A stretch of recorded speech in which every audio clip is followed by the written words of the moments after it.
Sorry. So how do we trust God when we have a tainted image of him because we've been taught so differently, Mm. yet inside, I was taught so differently from what I knew on the inside, and it Yeah. brought confusion and the image of God.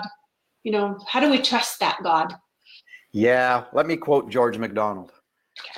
Good souls, many one day will be horrified at the things they now believe of God. They can make little progress in the knowledge of God while holding evil things true of him. Right? So how do we trust him and hold evil things? We don't. Right.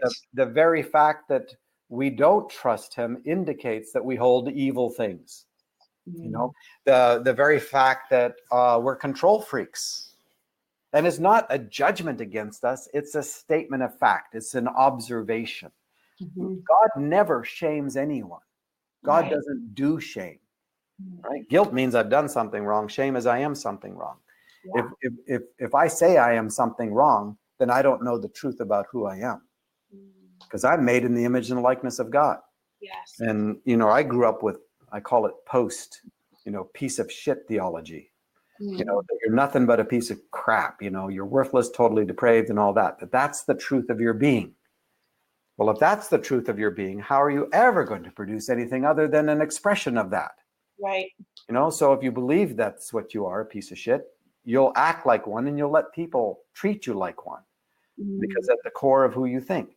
Well, that affects how we relate to God, because we hear, that's how God looks at us too. He thinks we're a piece of shit.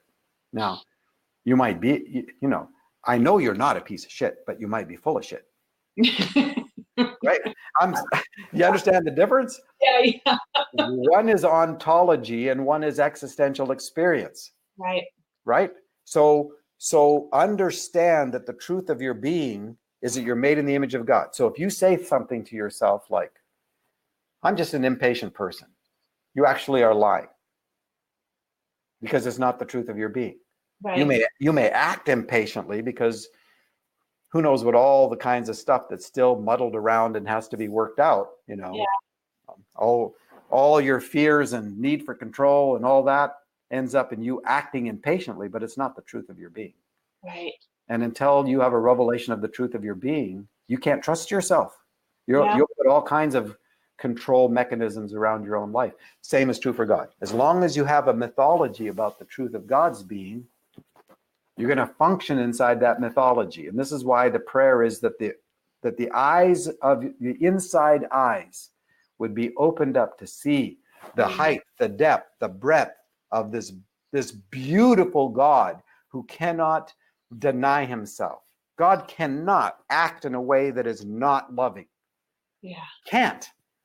Because not just the activity of God is love, the very being of God is love. Absolutely love and goodness and kindness and patience and long suffering.